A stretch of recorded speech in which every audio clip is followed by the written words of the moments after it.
Welcome to Home Cinema and Tech Review. In this video, I will review my Xiaomi Ultra Short Throw 4K 150-inch projector. It's a laser HDR projector and it has a huge amount of name. I know it's a long name and I've been using this projector over 7 months and I'm about to sell it. Before selling it, I wanted to give you my overall conclusions after 7 months of use, daily basis. This is my TV. I don't have a TV right now if you're watching the channel. So I have satellite receiver here, ultra short throw projector here, 92-inch Vivid Storm ALR ambient light rejection screen here. That's why you're seeing quite a bit of good picture compared to the ambient light around me. So definitely it is ideal combination for a lot of people thinking about the projectors, and I made a lot of videos.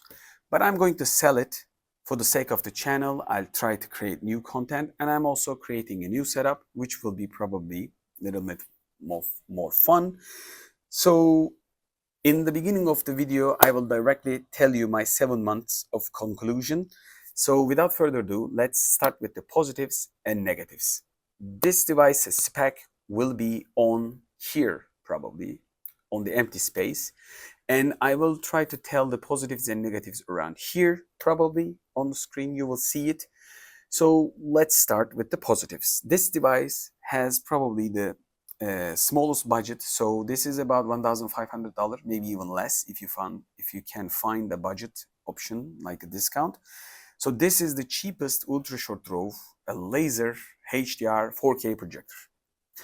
And the second thing is this device has 30 watts of RMS, good speakers, and it can deliver quite a bit of good sound compared to the entry-level other projectors out there. And maybe first or second generation ultra short throws from Epson and ViewSonic style ultra short throws, they didn't have too much of speakers. This is kind of like a sound bar level of depth and quality in general, of course, for 30 watts of RMS. And it's quite a bit of sleek device. It's small. Let me just go down and tell you the numbers. Right now I'm in the Xiaomi's website, and we got 25,000 hours of laser life, so it has a long life. And the size, like I told you, it's compact. It's 41 centimeters here, 29.1 centimeters depth, and 8.8 centimeters thickness. So this is very, very compact. And the throwing ratio is 0.233 to 1. So we got a very short throwing ratio. It is also important if you don't have a extremely depth TV unit like me. This is a compact TV unit and it still works to get the image that I want from this screen. It's important. And after all this, we can create 150-inch in the declaration. I will tell you the one more positives and negatives stage. And we got Android 9. This is also positive. We got small remote control, which we can do many things, and it says it has some sort of tactile feeling on the buttons, like a gamepad, and we got voice control. That's fine. That's good. And we got Android 9. It's not perfect, but it gets the job done when you go back and forth like this. So the menu is quite a bit of good, simple actually, and it really works. So that's a plus. We got 3 HDMI ports. That's good. And we got 1 ARC, I remember. And we got 2 USB ports, one on the side, one on the back. So we can connect hard drives like this. I have hard drive here for my movies and stuff. On the declarations, it says 1600 NC lumens of power. So declaration is not always true, but I'm not going to calculate in this for this projector because I believe this is the thing that you can get for this price. So testing it won't change anything on the effect, but I'm not going to do it. It doesn't have too much of a power in my opinion, but still with the ALR screen like this, it performs quite good. It's not changing the subject, and it says on the declaration 3000 to 1 contrast, but I have to measure it before I tell you, but I'm going to sell it anyway. So in this video, I'm going to pass it out. Don't judge me, please. Because for some things I need to have more time, which I don't have too much. So let's go to the positives that I chose it for. The size was quite important for me to choose this device because I can take the cables out and put it inside of the TV unit, and I also can take these Anchor sound cores, which I made quite a bit of review about this. This is my sound setup, one of the sound setups that I got. I can take these inside of the TV unit, so I can hide every one of the hardware so my kid cannot beat up them and hurt them. So hiding the hardware from small children is quite important thing. If you have small kids, you know what I'm talking about. But if you don't, so it's not a problem for you. One more thing, if you like to move your projector back and forth to create a smaller image to get a TV size like 65, 75 inch and get back to 120 inch, and that's a plus to having a smaller projector. And it's also another plus from my side to having a small projector will give you the ability to use it on a small TV unit. My TV unit depth is about 45 centimeters, maybe 50, but still this is 29 centimeters of projector. So I have a lot of way to work, go back and forth. And also throwing ratio is extremely short, so shorter than some of the optimal ultra short throws that I've used over time. So definitely this gives another chance. So these are quite a bit of long list of positives. And what about the negatives? And the price is the cheapest, like I told you. So that is a big plus for a lot of people. And I'm not going to talk about the Dolby Atmos and the HDR10 and all those things will be in the specs. But basically for me, this device gets the job done, gets the ticks done for a cheapest price possible. So isn't there anything bad about it? Yes, there is. And some of the reasons are my selling reasons. And first thing is first, we don't have the sharpness equality, and that might not be an issue if you don't have too much of an experience with the projectors and you can live with what you got. And for the price, you don't have too much of an option. So if you want to step up, you have to pay double or maybe even triple the price of this projector if you're going to for the 4K. So you don't have too much options here. So when we come to the focus, it doesn't have the autofocus. It doesn't have the manual focus. You have here, left and right. This is the focus region and I have to move it on the left and right. When I hit the left, as you can see, up top is blurred. When I make it for the bottom part by clicking right button, right now the bottom part is sharp, but the middle section is a little bit of blur and top is gone. So if I find some place between for 90%, I can't do it for the 100%, I have some sort of sharpness loss. So it's not perfectly sharp, but it's there. So it's usable, but this is 92 inch. So if you do it for 120, 150, this won't be ideal. And if you have a long throw with projector side-by-side comparison, and I did it early in the channel, so you'll get a better image. But that doesn't mean this image has problems. Image equality, sharpness equality, or image equal separation, let's just say, over the place that you project, it's not easy for ultra short throw projectors, and this is probably both cheap and the first and the second generation style, and let's just say a couple of years old technology. So that could be acceptable for the price and for the years of this product's launch. So that was one of the things it first come to my mind. And the second thing, let's go back. This is the operation system, Android 9. It's cool, it's good, it's a positive, like I told you in the beginning of the video. But definitely, let me just open up my Windows again. It's definitely a good thing, but it's also a bad thing because it's Android 9. It didn't get any updates over the time that I use, so I don't think it will get any update like Xiaomi phones. So if you're believing that there will be an update, I don't think so.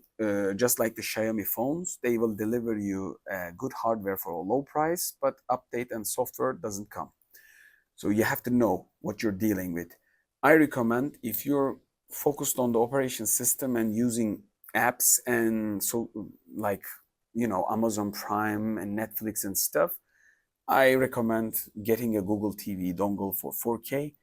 Will be improving, or Android or Realme 4K or Xiaomi 4K box, S3 box, or Apple TV will give you better multimedia solutions and better operation system updates. So if you want to keep yourself up to date, that's the way to go.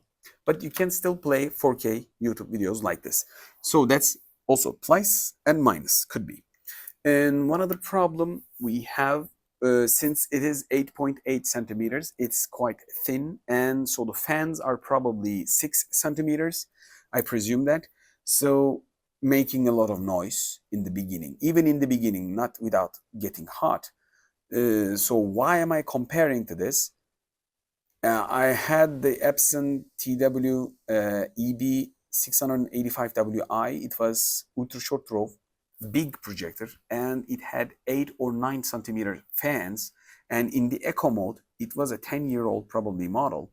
In the declaration, probably around 2012, 2011, 2012 launch time, and it didn't have any noise in the eco mode. So even if you go bulb style, old style projectors, which are not this much of a contrast delivering, and they were not 4K, but they didn't make this much of a noise. So you can beat the noise with the opening the voice of this device, and it has a good speaker. You can beat it out, but still it doesn't change around ambience like this. Right now I'm shooting at 11 at night. My kids are in sleep, so it's bothering noise. You don't like it. If you have earbuds, headphones, if you're not going to listen to this sound, then no problem. But there is an obvious sound issue. It's not extremely loud, but it's creating a lot of sound. So you wouldn't like it.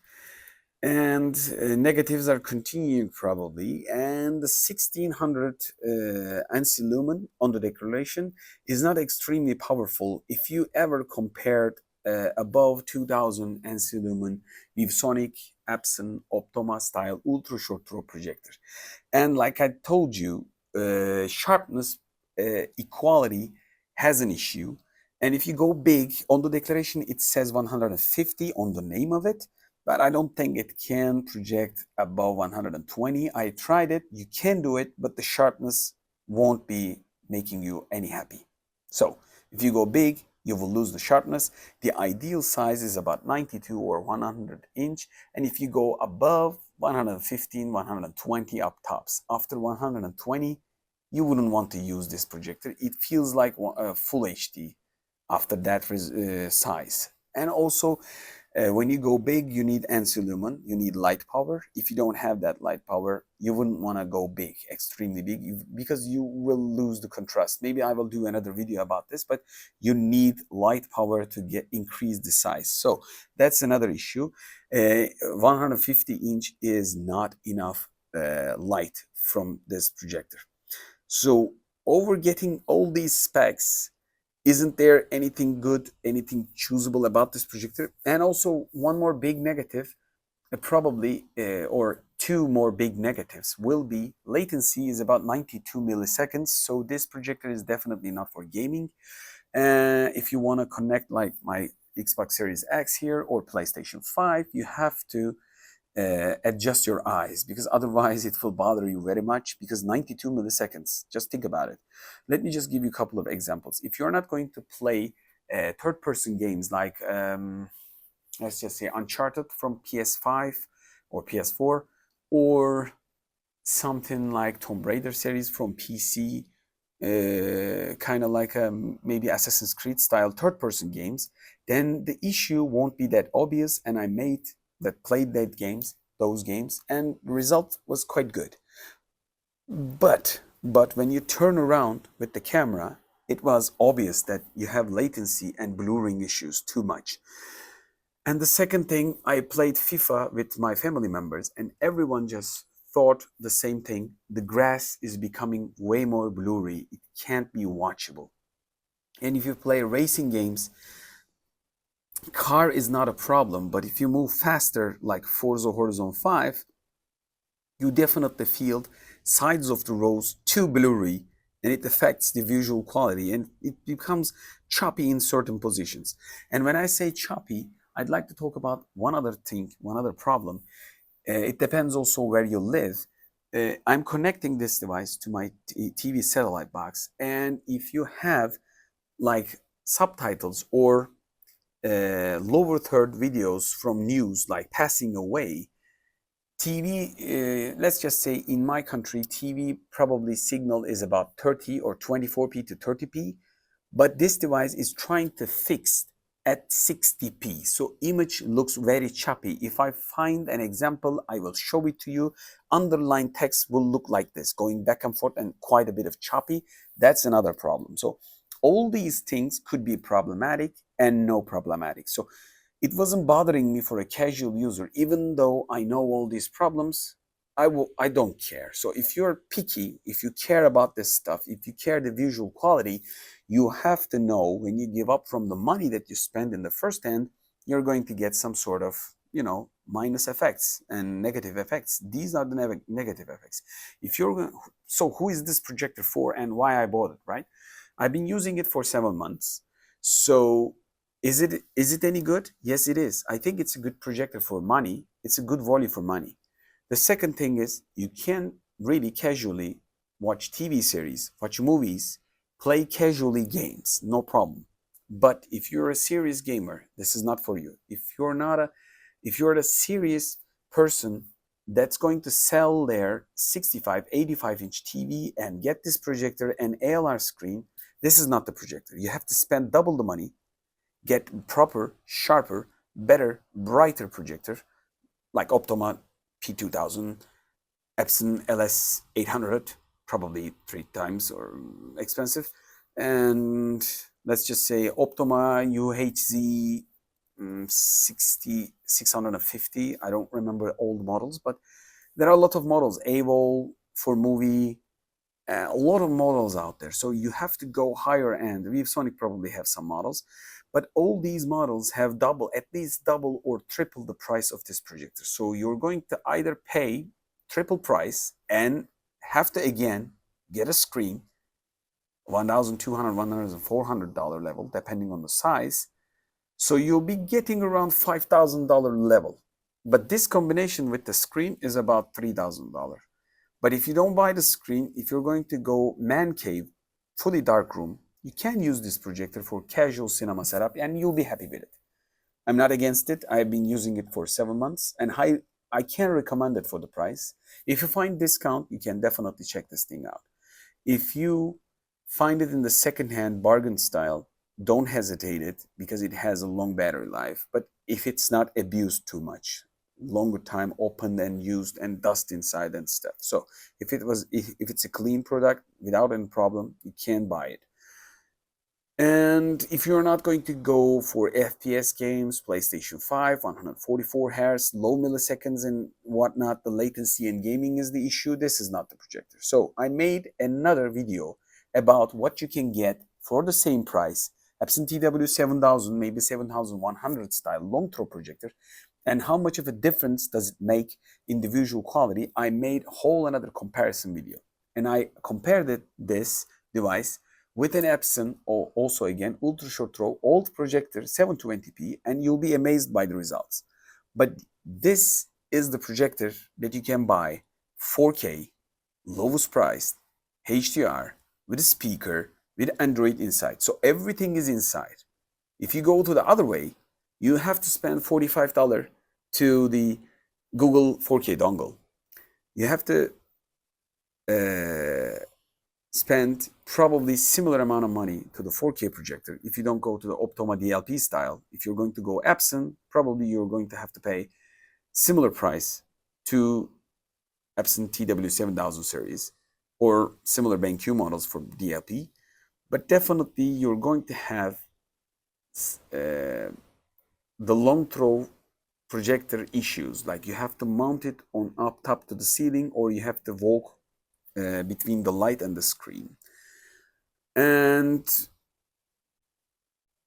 that's the first thing that comes to my mind. And for ALR screen, you have to purchase again if you're going to use it as a TV. An ALR screen will add to the cost, and you're going to have to change the bulb of those projectors, and that's another cost.